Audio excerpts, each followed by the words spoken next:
let's go ahead and get started with unit number 1. So today we're only going to tackle 2 parts of this unit. This unit's small, only has 3 parts.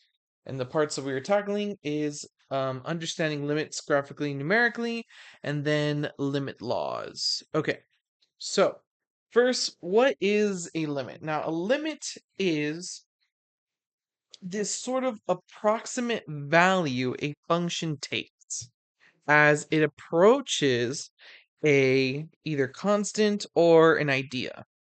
So let's go ahead and just do a little bit of a basic idea. Let's go ahead and do A right away. Let this graph be f of x.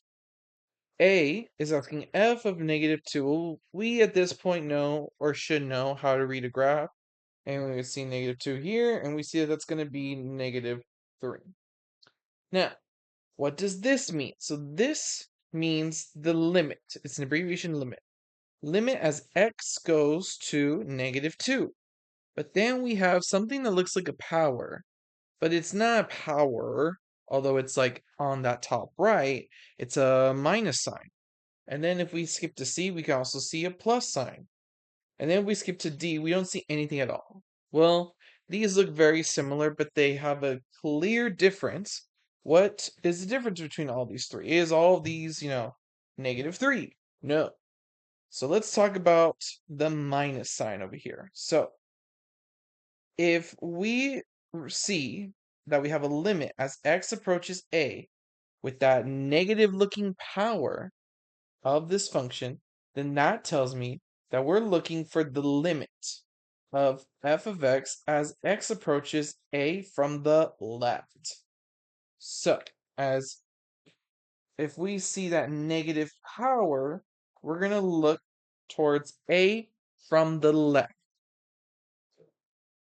Similar vibe, if we see that power as a plus sign, then we are looking as x approaches a from the right. Now, what if we don't see anything? So this just means the limit of f of x as it approaches as x approaches a. However, if you're not given a direction, you must check both sides, and both sides must match. So let's go ahead and treat this first just visually. We're going to start with B. This reads x goes from -2 from the left because that minus, okay? Do a quick check of what's my left side, and we go from the left of -2. So as I look at this graph and I'm slowly approaching it, I see that my graph will just head towards this value. This value is a 0. How about as x approaches -2 from the right? Well, we're going to go along the lines from the right, and right as it approaches -2, it also seems to coincide with 0.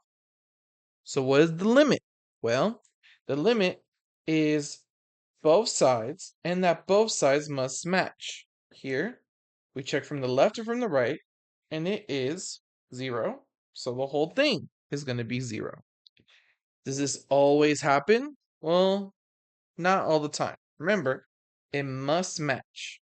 So let's do E. E is f of 0. So I look here, 4. And look here, it says the limit as x goes to 0 from the left-hand side. Well, I'm just going towards the left-hand side. I see that it is also approaching 4 from the right-hand side as well as approaching 4. And the limit is both sides if they equal, and they do, so 4. Now, what's the difference between A, B, C, D, and E, F, G, H's results? The difference is that these match, and these did not match. Does that make this any less incorrect, or does this make this any less incorrect or false? No.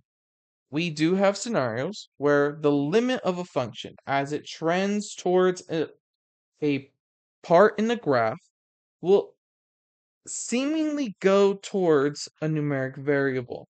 But at that exact instance, at that exact moment, it becomes exactly -2. It does not take place of that variable and maybe has a jump in discontinuity. So keep that in mind. As we think of a limit as x approaches, these values from the left or right, think of numbers on the left or right of them. So, for example, if I'm doing 0, what's numbers left of 0? We got -10, -9, -8. And as we get to -1, we can go smaller. -0.1, -0.01, -0.001, -0.0001, right? And those are all values from the left. What about values from the right? Similar vibe. 10, 9, just go all the way to 1. 1, 0.1, 0.01, 0.001, etc. So please keep that in mind. Let's wrap up this part. We have f of 2. So f of 2 is going to exactly be 4. And then it says limit as x goes to 2 from the left. So from the left of 2, which is right here, we see that it's going to approach 0. From the right of 2, it actually is going up towards 4. So what does that say about the limit of 2 altogether from both sides, left or right? Well, they do not match. So that limit does not exist. All right. Next one. So we got a couple of things happening here. Okay. So f of 2, right? So we're just going to look at f of 2, and we see that it coincides with that value, -1. Limit as x goes to 3. So I'm going to look for 3. 3 is right here. And I see that from the left and from the right, it's going to coincide with that exact same value, 2. This is explicitly -4, but from the left. Well, this one's a trick question because we see that there is nothing from the left of -4. This function seemingly does not exist to the left of -4. So therefore, it does not exist, this limit. Does that mean from the right it doesn't exist? Well, no, because from the right, there's entries that are to the right of -4. So I can follow it from the right and see that it will be the number 2. For f of -1, I see that even though technically it would be here, it is not going to be there, right? So, and it's not going to be there because it's an open circle, not a closed circle. So it does not exist.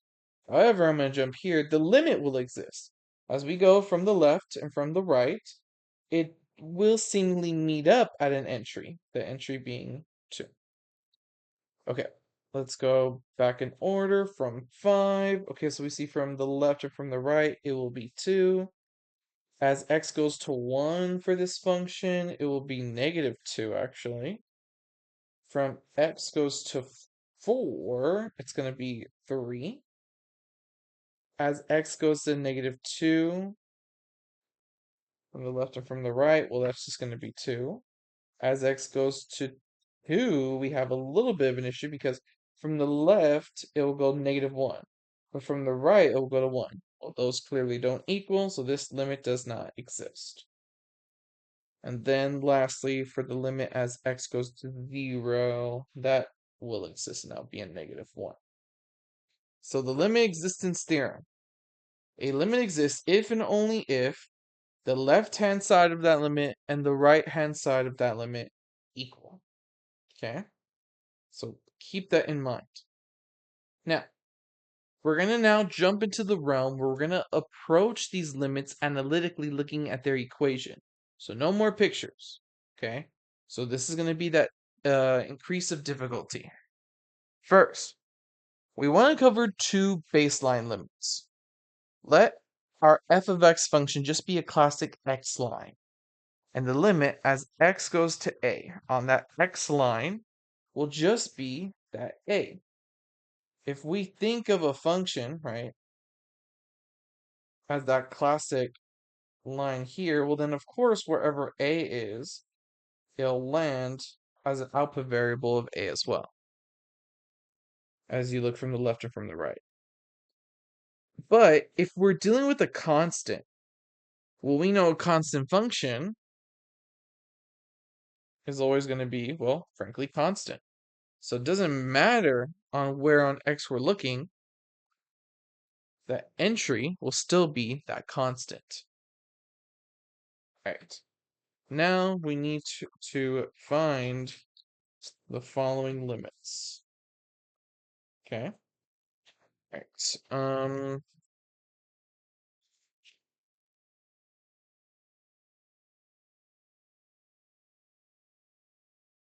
Okay, let's see here. All right.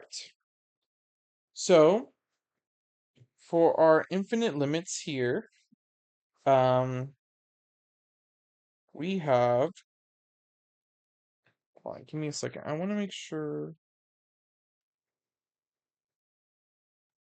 um, just a quick moment. I'll try not to make it too long, but I want to see if maybe my copy is incomplete or if I just left a rogue example 3 set up. No, I just left a rogue. Oh, it was supposed to go above this these two guys. Okay. All right. That's on me. My bad, my bad. Okay. All right. So we will leave the analytical limits into limit laws. I did skip ahead of myself in that, so I apologize. All right.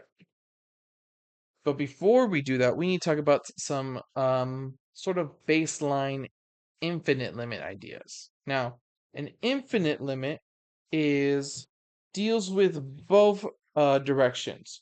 We're going to talk about first when a value as we approach something will seemingly go towards, an infinity, or we'll talk about what happens when x goes towards an infinity. Okay? All right.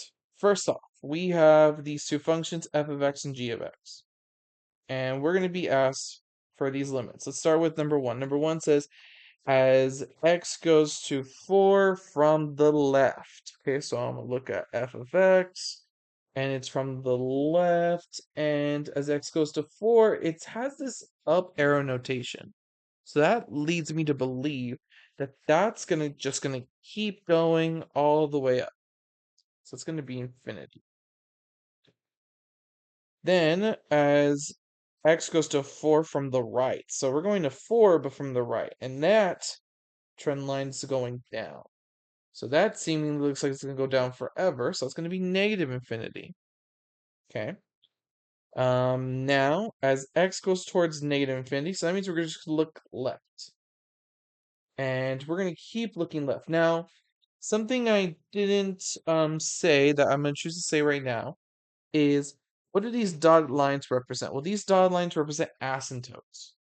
So these are trend lines that we see visually on graphs. So that means that as this keeps going towards the left, that it's going to sort of not reside in that dotted line, but it's going to get as close as it can before it becomes that exact same space in that dotted line. So that means as we go to left, that this guy is going to be -2. And as x goes towards infinity, so as x goes towards the right, it's also going to be towards that -2 as well. How about here? Is this going to be any different? Slightly. Notice how our asymptote is a slant asymptote. So that means it trends just upwards and downwards. Looking here, limit as x goes to 1 from the left. So I'm going to go to 1 from the left. I'm seemingly going down to negative infinity. As I'm going towards 1 to the right, or from the right, excuse me, that's infinity. And then as x goes towards negative infinity, I'm going to go all the way towards the left. I see that I will trend down here, but this is not a horizontal line. It's almost like a function line itself, a linear function line itself. So that seemingly just looks like it's going to keep going down forever and ever. So that's going to be a negative infinity. And similar ideas, x goes towards infinity. All right. Now, from these, we're going to go ahead and talk about certain types of limits. So, or infinite limits, excuse me. So, as x goes to some kind of variable, some kind of entry from the left, and that limit happens to be infinity, this tells me that the y values increase without the bound as x approaches a from the left. So that means that it will, without bounds, without stop, keep increasing up towards infinity as x goes to a from the left. Similar idea here with the negative infinity. It will decrease as x approaches a from the left. We can see similar pattern here for the right and from the right for these infinity values. Here, though, it's a bit different. It's a bit more specific because we don't, or we're not, we don't, what's the better way to say it? Because we aren't given the cue that both sides goes towards the left and the right. We're given that there's just no direction here. So you don't maybe know, okay, well, this means both sides. But we have to remember the definition of this. The definition is that both the left and the right match. So the lack of a symbol implies both sides. That both sides will go towards the exact same value. So as x goes towards a, both sides will go towards infinity. And as x goes to a, and if it equals negative infinity, then both sides will decrease and go towards negative infinity. Let's look at this simple graph of 1 over x. So as x goes to 0 from the left, we will see that goes towards negative infinity. As x goes to 0 from the right, that goes towards infinity. But does there exist a limit as x goes to 0? There does not. They do not match.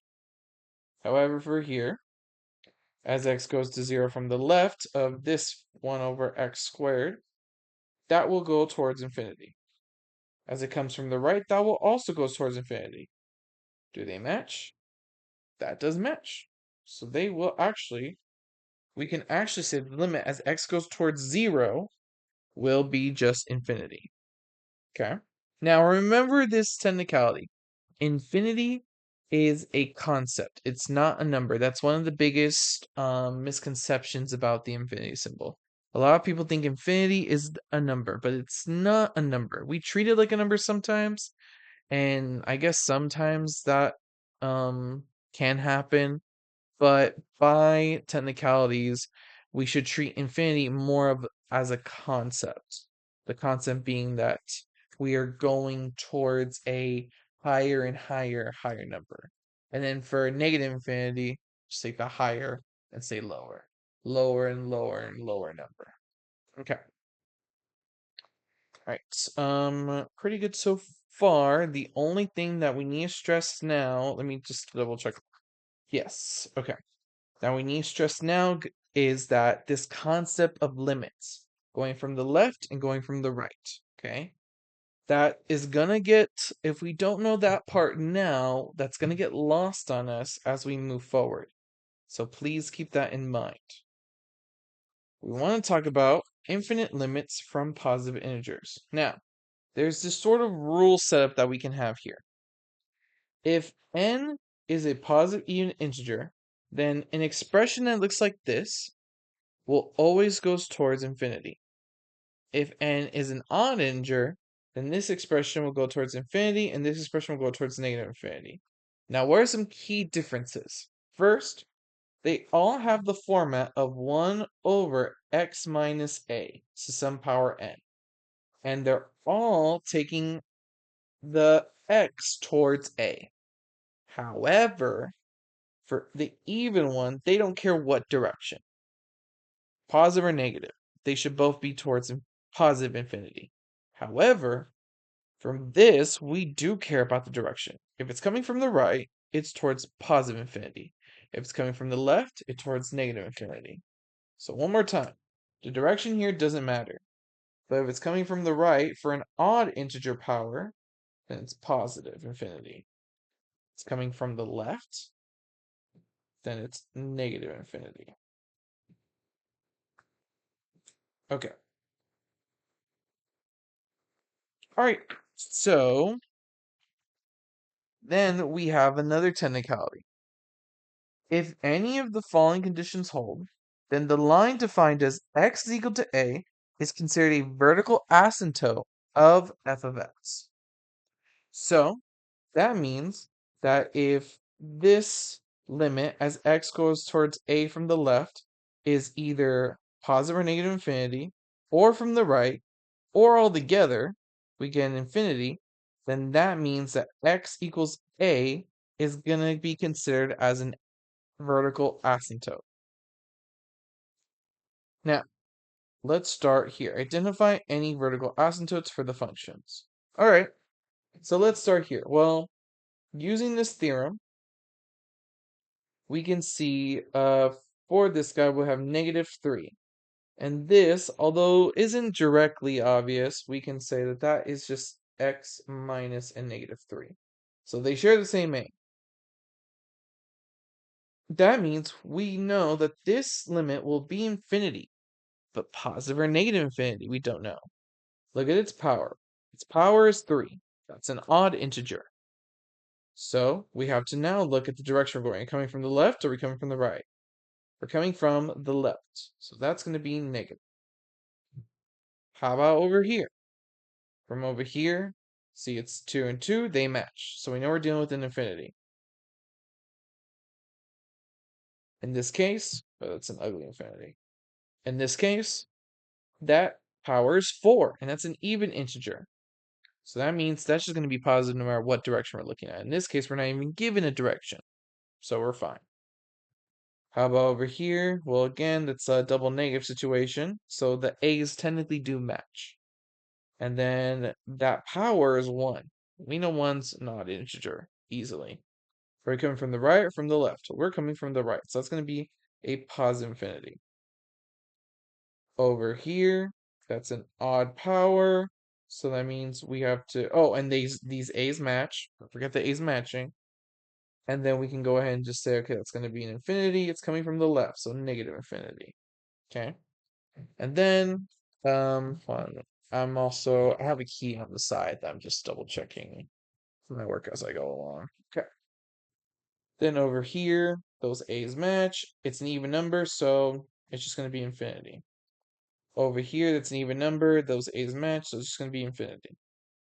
Now the second part. So what are the vertical asymptotes? Well, all of these guys follow this rule, where it was either positive or negative infinity based on that exact constant x was going towards. So that means there is a vertical asymptote for all these guys. X is equal to -3 for this one, because that was the a in that one. X is equal to 2, that was the a in this one. X is equal to -5.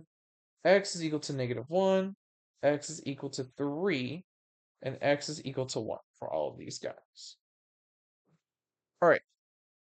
Now, that's going to be it for evaluating these limits.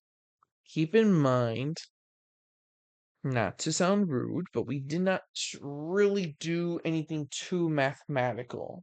Okay. We maybe, checked for even and odds and, follow these patterns, but we didn't really stress too much of the math parts. We are going to now with limit laws. So let's go. Limit laws introduce a set of laws for limits, hence limits laws. Let the limit as x goes to a for f of x be defined as L. And let the limit as x goes to a for g of x be defined as M. And let c be a constant. We have the sum and difference laws, meaning if I add these two functions, then I can treat it as two separate limit ideas, where I'm either adding or subtracting them depending on what it started with. If there's a constant, I can go ahead and factor out. I can factor out of the limit altogether. If there's a product, and like I said, these two limits are defined, then that means we could split the limits for their product. So the limit of f of x times the limit of g of x. For the quotient law, similar vibe, you can distribute to the top and bottom of the fraction. Power law and root law are, I want to say, the weirder ones, because this isn't, you can sort of follow these ideas with distribution. These are a bit more niche. Remember, if it's some finite value, then we can technically rewrite this expression as the limit of f of x all to that power. Same thing with the root. Again, if this is explicit, then we can rewrite it as that root over there. All right. So let's use limit laws to evaluate this function and this function. All right. Gonna warn you right now. This part is gonna be really tedious. Just gonna warn you. Okay. All right. Let's go. So we know that via product law that this limit can distribute.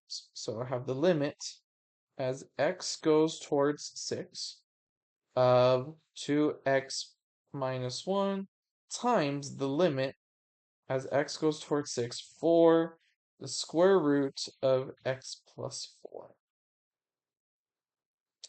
Then we know that the limit will distribute to these difference ideas. So I'm going to do a big parentheses to keep them all one product.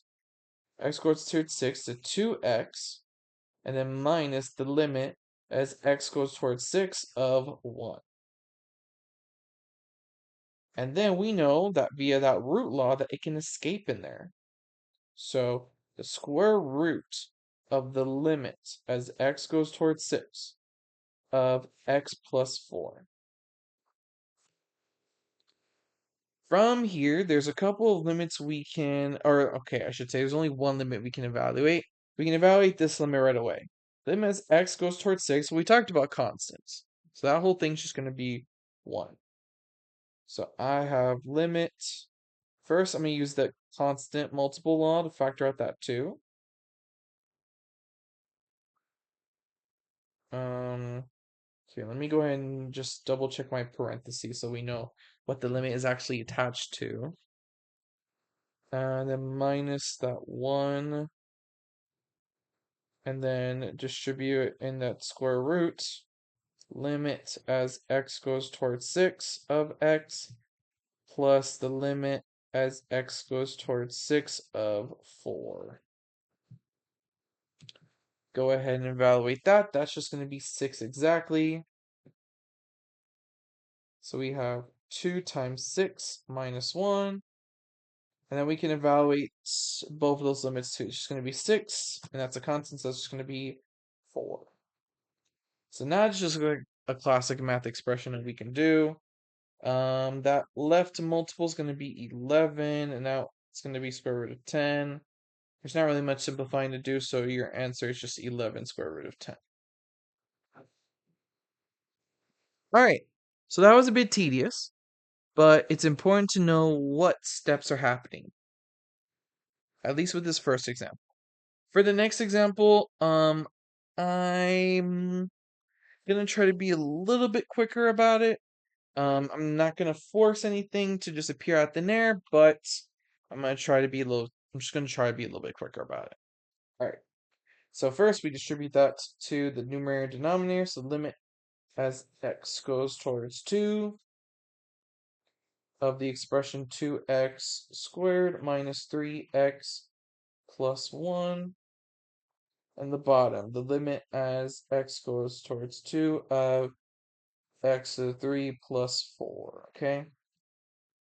I'm going to go ahead and skip that constant rule. We have 2 limits as x goes towards 2 of x squared minus 3 limit as x goes towards 2 and plus, I'm not going to write the limit there, I'll just write 1. We know the limit as x goes towards 6 for the function of 1 is just going to be 1. Similar vibe over here. Limit as x goes towards 2 of x to the third plus 4. Now for here, we can use the power law, which means that we can technically just rewrite this as 2 limit as x goes towards 2 of x. Oh, I forgot to do that, my bad.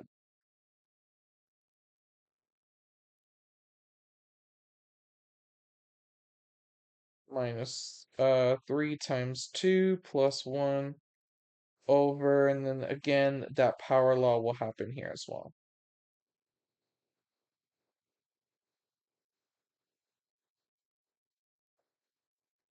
So that's going to be 2 times 2 squared minus 3 times 2 plus 1 over 2 to the power of 3 plus 4. Okay, well, that's going to be, what is that? 8 minus 6 plus 1 over 8 plus 4. That's going to be 3, and that's going to be 12. So 1/4. So 1/4 is my answer. Now, keep in mind that I guess if you want to be technical about it, you could solve this limit with a graph. However, we're gonna see for this class that um you're not gonna have that luxury all the time. So keep that in mind. You can use the graph to double check your work, but it's gonna be really crucial that you know how to evaluate these limits with the limit laws. All right, now a technicality that I want to address is that we kind of just did glorified inputs, don't you think? Notice how at the end of the day, we just basically, as we process these limits, we just took everything as x became 6 for that top one and 2 for that bottom one. Like, that's literally what we did, right? Does that sort of like devalue what we were learning right now? No. But practicing these laws is important because sometimes we won't have that luxury. But it's not a bad luxury to have, and in fact, it's a necessary one. So that's what the substitution theorem is. Substitution theorem states that if f is a polynomial function or a rational function, then the limit as x goes towards c of f of x is just going to be that function for when x is c, provided the denominator is not 0. Now, you always, for evaluating these limits, want to try direct substitution first. But if you get something like 0 divided by 0, the goal will be to do some sort of simplification. This could be factoring or rationalization, both topics we did talk about in Unit 0. And then try the substitution again. If the expression uses radicals, then multiply the conjugate like we practiced before to cancel out the radical. Now, for this trick, the radical doesn't always have to be in the denominator, and sometimes, and actually today, we're going to abuse just messing with the radical in order to get some kind of determined idea, okay? So, real quick reminder, remember the conjugate idea for doing a radical is just if it's a plus plus or minus the square root, you take the opposite plus or minus value. Or if the square root's reverse, if it's square root plus some constant, you do square root minus that constant. So for example here, we're gonna multiply by 1. But instead of saying 1, we're gonna say the conjugate, which is 1 minus square root of 5 over 1 minus square root of 5. Now, I learned my lesson. I'm going to keep these factored. But this, I definitely have to do a little of that difference of squares idea and distribute. And we get 1, or 1 square, which is just 1. And then minus square root of 5 squared, which is just going to be 5. So it's going to be 4 times 1 minus square root of 5 divided by -4. And that just gets simplified to -1 plus square root of 5.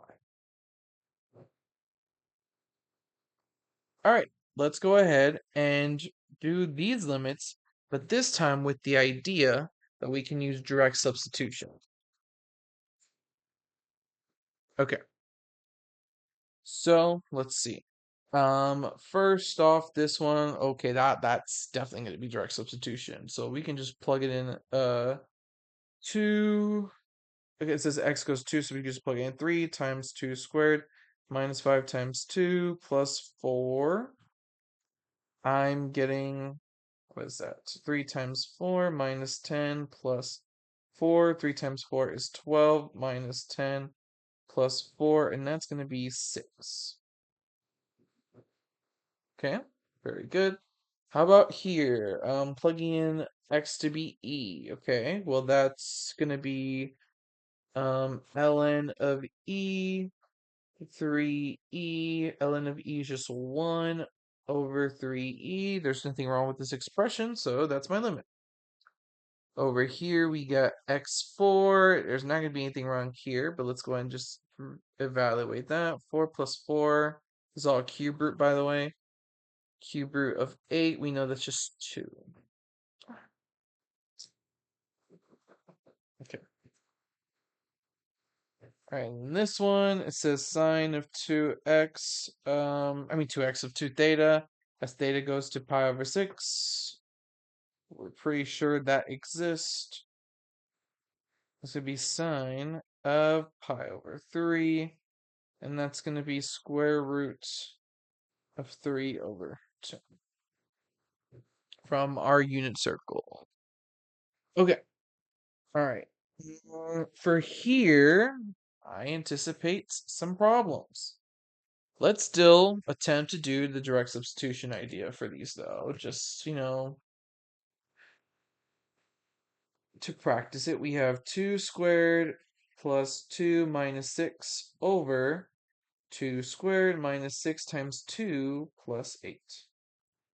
We have 4 plus 2 minus 6 over 4 minus 12 plus 8. We got 0 over 0. Yeah, so that's a no-no. We don't not like that. So we have to do some kind of simplification, some kind of thing to make it work. Now, I do have a luxury hidden in here. The luxury is that I have seen a root appear for both of these polynomials. When I plugged in x to be 2, the top guy became 0, and the bottom guy became 0. So that tells me that that's a root. So I can go ahead and factor out that root. So you can do, AC method if you like, but I'm going to go ahead and do a um, long division, polynomial long division idea. Okay. It escapes me. I forget when. I know in my pre-calc class we talked about division.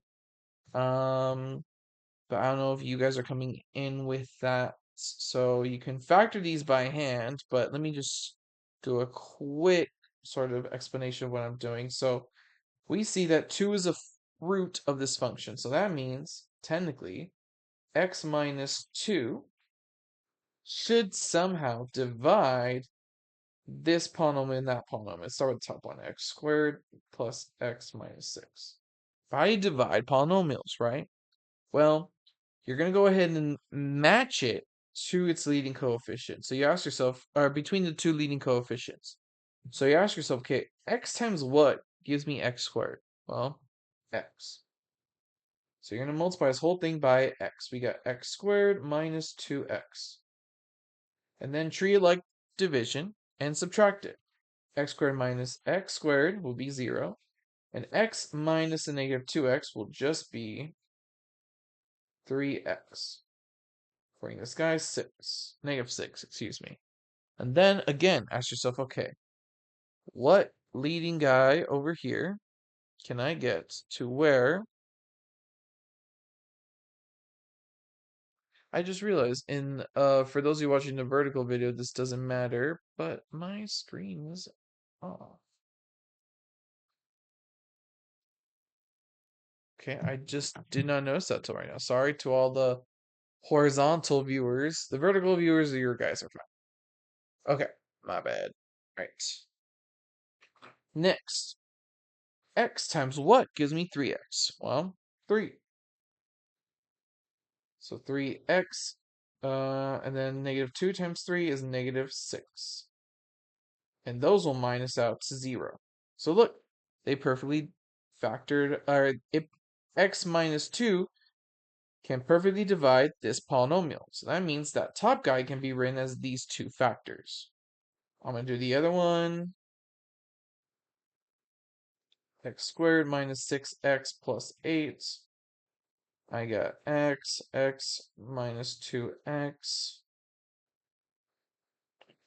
We have negative 4x plus 8, and then minus 4 to, because x times minus 4 would get minus 4x.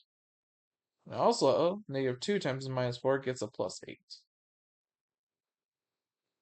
So we know that this polynomial could be written as x minus 2 times x plus 3, and that polynomial can be written as x minus 2, x minus 4.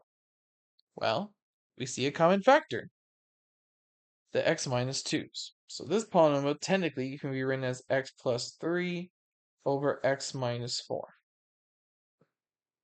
And look, after simplifying, we can see that we can just plug in that x to be 2. Here, I shouldn't write equals. Should do a forward arrow because it doesn't equal, right?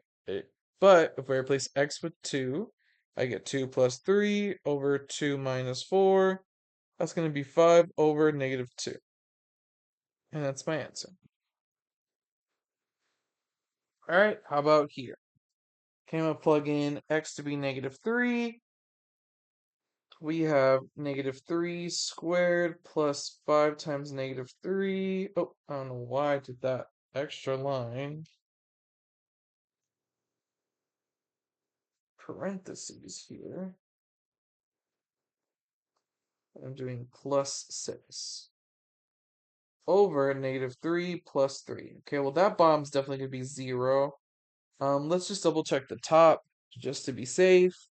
We have 9 minus, excuse me, 15 plus 6, and that's also going to be 0. And again, we're left with the sad face. But again, we have a hint. When x is negative 3, this whole thing becomes 0. So that's a root. So we can factor out that root. That polynomial will just be x plus 3. We have x squared minus 5x plus 6. X to get x squared. Subtract 5x minus 3x is just 2x. And x times 2 gives me 2x. And 3 times 2 gives me 6. And that's it. Perfectly factor out. So the top can be written as x plus 3 times x minus, or no, x plus 2 over x plus 3. That'll cancel out, and we're left with x plus 2.